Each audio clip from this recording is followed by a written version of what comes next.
right. Hey Jen, how you doing? Hey, Asta, I'm good. How are you? This is Jenn Wexler, everybody who's watching this. She is an amazing filmmaker, a producer, director, and just overall badass. I was introduced to her through Glass Eye Picks, and she's just an incredible. You're just like this awesome mentor, but like active creative in the community. Oh Um, my God. Thank you. yeah. Well, I'm so excited to be chatting with you today. Well, thank you. Thank you so much for being my first guest. I'm such a big fan, and it just like happens to be that we're friends and we've been having quarantinis all these days. So, Yeah. I feel like this is just going to move our quarantinis to like a public space where yeah, people can watch us yeah, chat. a little bit, a little bit. I mean, it's our way of being social, and I know that unless anything's changed since we last talked, this is you have been the most hardcore with this social distancing. I'm so hardcore. I think, I mean, I kind of want to stop counting. Yeah, Sometimes I'm like, should I count? And then I'm like, no, I don't want to like think about it. But I think it's around 60 days yeah, and that you I've been you have not left at all. just to like, get my mail and take the trash out, Yeah, like here and there. But I live in a really crowded area in Brooklyn. I'm right near Prospect Park. So lots of people are walking around outside. And I feel like every time I go outside, I just, it's a little bit scary being around so many people. So I've just been trying to stay in as much as possible. And yeah. now I feel like I want to make a marathon out of it. It's like, how Yeah, long can I be in my apartment? yeah. I mean, I'm impressed because you're really well adjusted about it, and I mean, guess it's because like you're being fed really well, like Yeah. good food. My we Asta and I have talked about um different delivery options in Brooklyn and stuff. But yep, we have food come like once a week or so. I mean, it's like a really, I don't know, I'm like really grateful for this, like for this lifestyle, for not having to go out. And obviously it's really hard when you're in a position where you do have to leave your apartment because it's a scary time right now. So You're, I mean, trying to be grateful. exactly being and also being resourceful. I mean, my first conversations with people like you in the film community were a lot of like, all right, how do we produce this quarantine? Like, where can we get our resources? Where can we like help each other out? Who do we need to promote? Who do we need to like get funding? Like all these different things. Like it's unbelievable how quickly the film community like jumps to help each other during these times. Yeah. I've just been immensely touched by it. And this brings me to my first question for you today. So something I think about a lot, which was what led me to do this show after having done YouTube like years ago, is what's your North Star? Like, what is a driving force for you, like a purpose or something that whenever you're not sure about what to do, what are like your guiding principles and your core values in the work that you do? Well, first of all, I want to say this question is super poignant for your background, Thank you. which I'm like very jealous of. Um, I'm Yeah, not it's able either. I'm not able to have a background because my computer is not up to speed, I guess. Um, but yes, this it seems very on the question seems on theme with your amazing background. So what is my North Star when times are tough? Um, I would say I'm really captive, like just in terms of talking about projects and stuff. Um, I really like fall head over heels in love with like the worlds that I'm creating and exploring and working on. So even when it seems like a project, like if a project's having some tough times getting started, like my relationship with the aesthetic, with the style, with the core themes, like that, it's almost like a romantic relationship. Like I've fallen in love with this story. I've fallen in love with wanting to tell this story and explore everything about this story. So even if, on the outside, you hit some tough times with the project, like we all do, making sure that you're in love with the thing that you're pursuing is really helpful. And also I'm just surrounded by really great people, like my friends, my family, my fiance, everyone. Like I have a really great support system, and we all try to be there for each other. I mean, that was really evident in your directorial debut, The Ranger. You had aesthetic on point, like style on point. You could tell that there was a very deliberate world. And that's something that's like, I think it's really important when people's intentions are like what, they're full on and they're able to communicate those intentions to every department. It's like incredible how you can actually note that the director was involved. Because I think some films, correct me if you feel different, but like some films you'll watch and it's a beautiful collaborative effort, and you're like, I don't know where the art director took hold of the actor. Like everybody contributed something so major. But then there's some films like yours that I feel that really do, you can see your taste in the film. And like you can see that you were able to communicate that to the different people involved. Like all the actors are in the same movie. You know what I mean? Right, Like right, right. all the Yeah. music is in the same movie. All the look, you chose like your own particular world, not necessarily based on a specific reality, but like what you wanted to accomplish. And I think that that's really neat. So Thank you so much. Thank you. That was definitely like the goal. The Ranger was a story that started off for my friend and I when we were in college together. So it's been with us for a really long time. And when we got the opportunity to actually make the film, I just really did want to pour like all these things I love to geek out about, like this like Lisa Frank aesthetic and everything.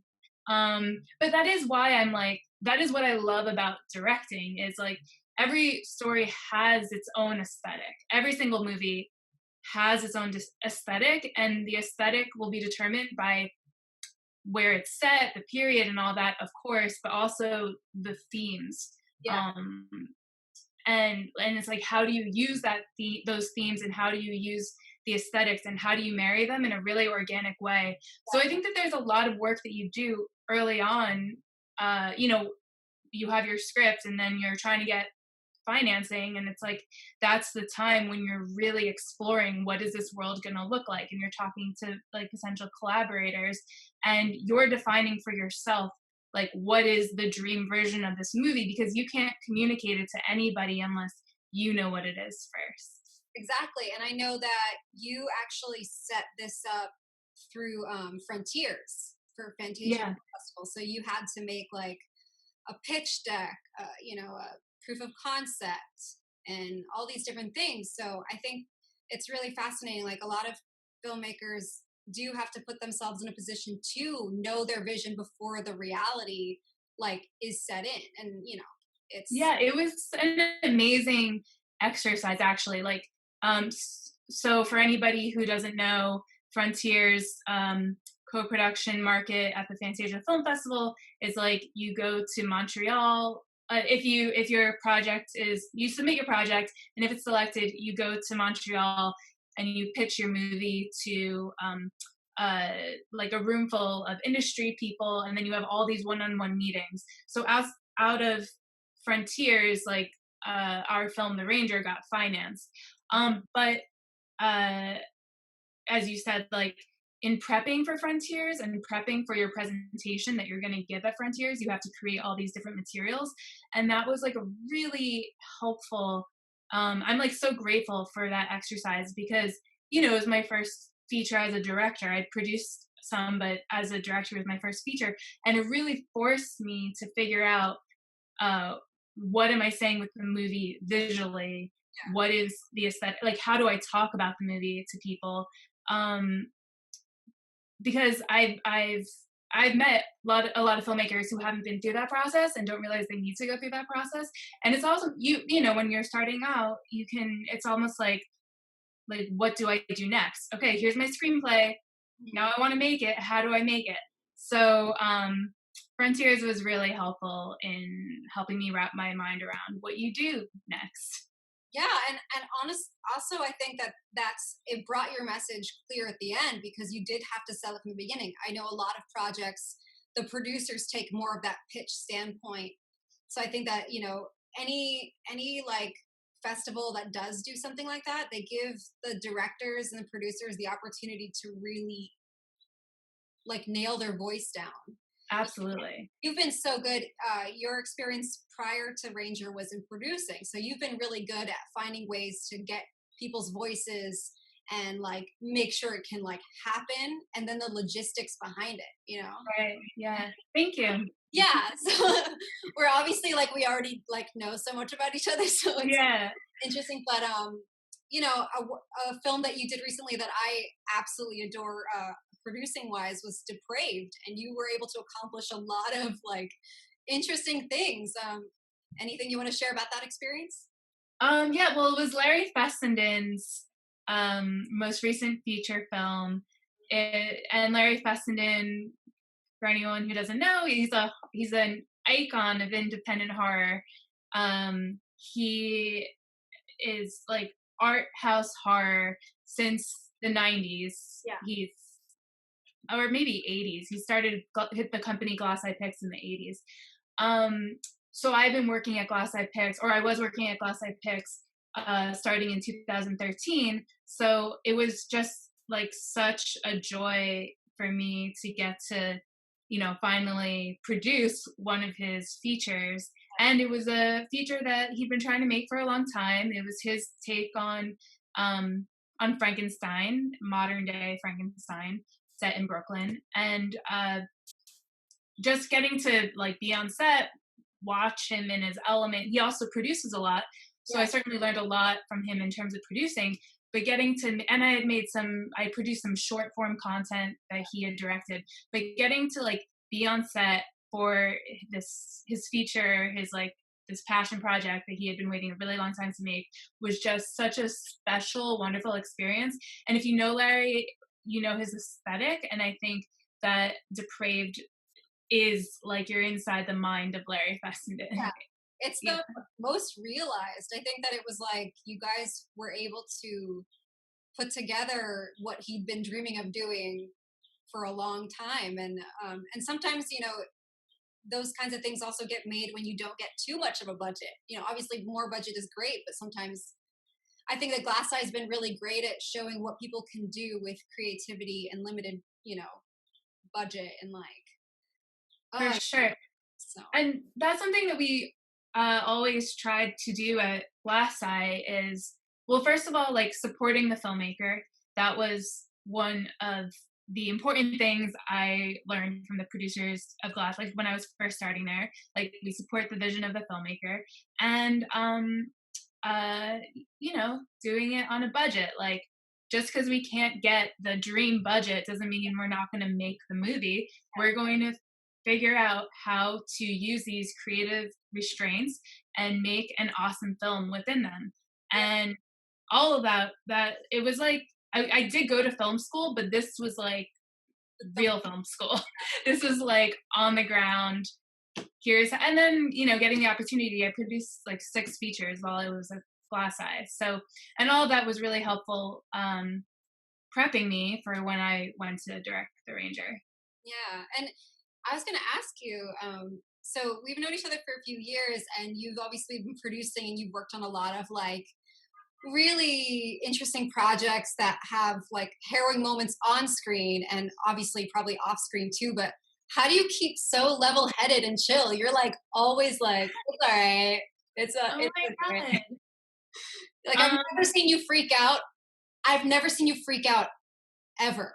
And unless we're talking about like things that enrage us about the portrayals of women in film. Like that's the only time I've ever see you enraged. And like you and I have talked about why it's totally like on brand for you to get enraged for that. But on set, Jenn Wexler, like you're inside. Are you actually freaking out inside and just really good at holding it? Or are you like, you know what? Just roll it off. There's a lot of things that happen when you're making a movie. So certainly over the course of like 6 features, there have been a lot of different things that have happened. But you know, you try not to let them rattle you too much. You try to learn from the experiences.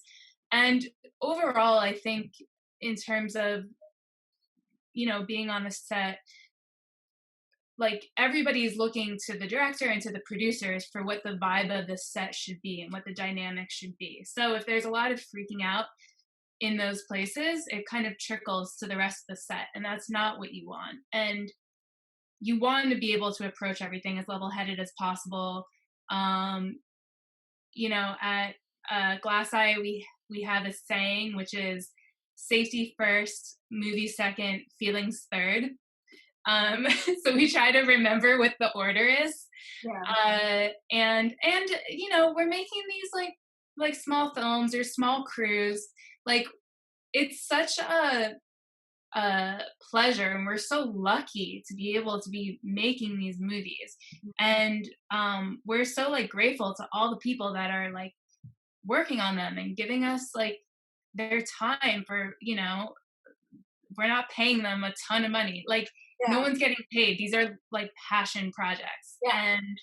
And so we need to, like, at the very least, be civil to each other and love each other and be a family. And if you're making art, really treat it that way, and don't let like egos and whatever, fear or whatever, get in the way of the dynamic. So that's your core. How do you translate that same energy to, you worked on the CW show Pandora, right? Yep. So Yeah. how do you translate that chill Jen passion project energy to a like sleek, TV network, high budget, high stakes? You've got all these like pretty young people that you want to make sure are doing their best. How do you translate that? And like, how was that experience? That must have been awesome. It was super. I had such a blast on that. So, from a directing perspective, it's all about, I get excited by the material, right? So I'm excited by the material. I have my like interpretation of the material and how I want to approach it.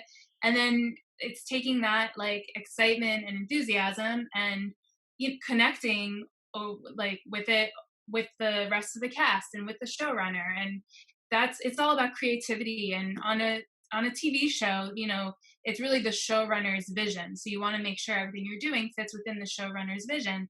And so it's, but that's such a fun sandbox to play in.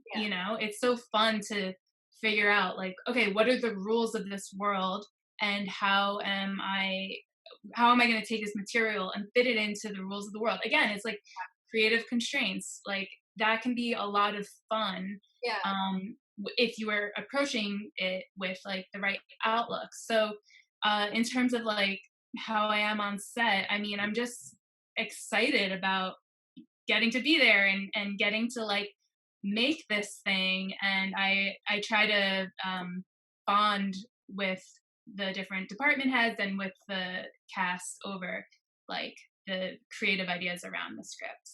My episode was episode 6, so I was halfway through this season. They were shooting 5 episodes before mine, and so there's an entire world that they've been creating. So the most important thing is like that everything I'm doing matches that world, from like in terms of tone, but also in terms of like props. So as a TV director, you find yourself asking like, has this been established yet? Has this prop been established yet? Has this idea been established yet? Is this a thing I need to check to see how it was already handled in a previous episode? Or is this something that we're creating, and therefore we should have a creative discussion about, you and the showrunner and the writers, you should have a creative discussion about how to approach it and how to present it for the first time. Because something that's already been established, and again, whether that's an emotion, or if it's a location or whatever, there will be like, the team has been there, the crew's been there, they know what that thing entails. But the director is the new person, so the director really has to get up to speed in terms of the world. Yeah.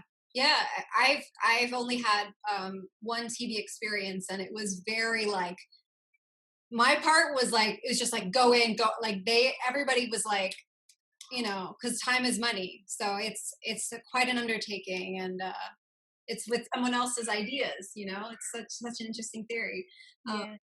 But yeah, what have been your favorite? I'm sure you're watching a lot of movies right now because we have so much time. Or I am. what are your favorite like quarantine finds? Your quarantine movie recs? I've been watching a lot of Shudder. Butter's great. We love. Every time they do anytime they do any kind of live viewing thing, I'm usually watching it. Yeah. I just watched Blood Quantum the other night. How is which that? It was really good. I thought it was like a beautiful movie. I've been watching like Joe Bob. They did Heathers and Maniac the other day, and I mean, those are already in life like two of my favorite films, and then getting to hear all the behind the scenes detail and stuff was just like obviously so cool. And I watched like all the I watched Friday the 13th 1 through 7. Like I hadn't seen them in a really long time, and I don't know if I like there were parts that I had never seen or whatever. So I just like sat and watched 1 through 7 straight through. So I was like, okay, I'm fully paying attention. I'm gonna know every single moment of these 7 movies. And now I mean I've seen obviously Jason Goes to Manhattan, but I might revisit the ones beyond that maybe to complete the full marathon. We'll see. Well, I hope you're counting because I believe it's still on Shudder. I could be wrong because it is a new month. But Crystal Lake Memories. Oh, I started it, and it was really fascinating. Yeah, oh my God. I had to keep stopping and starting, and it was like so much information to retain. Yeah. I mean, talk about like indie film, like figuring out how to do something simple that makes it last forever and be super viable. But, yeah, no, it's so cool to like hear everyone talking about the different films. It's so cool to do. Like, I would recommend for anyone out there who's like, how should I get through quarantine, to watch like 1 through 7 and then, or however far it goes, and then watch Crystal Lake Memories, because it's just so fascinating, the behind the scenes stories. Yeah, and the things that like we didn't get to see because like some cameras got like messed up or footage missing or this or that. That stuff is fascinating. Yeah. Well, Jen, what would you like me to tell the universe on your behalf? I would like you to tell the universe that everyone should be kind to each other. Okay, so verbatim, I should say everyone should be kind to each other. You should say everyone be kind to each other. Got it. I'm gonna write that down. Okay, cool. Because we're in a really tough time right now, and the last thing we need is for people to be dicks to each other. Yeah, I find that it takes actually a lot more energy to be a dick to somebody than it does to just say like, every time somebody says something mean to me, like I just kind of smile for a second, and then it just like burns off of me, and then like that's what you're going through right now. Yeah. You know, like, well, if we were all kind to each other, then you wouldn't even have that experience. Yeah. And we would just all have like love for each other and support. And that's like how good things happen in the world, when people support each other. This is true. This I don't know how this will show up on my video, but the person I'm talking to, Jen, is someone who has from the beginning been super supportive of anybody seeking like indie film advice that is like genuinely passionate about it. And you helped me make my first film, and that was like a really, great experience to just have someone just say like, yeah, do it. Because it's like you need someone to tell you that you need to give yourself permission, and you were helpful for me. And I think that's what's so beautiful about the film community is we all just got to lift each other up. And I will be sure to tell people to everyone be kind to one another. I will yell it really loud. All right. Yay. Thank you so much for coming, Jen. And thank you, Asta. Stay strong. Woo!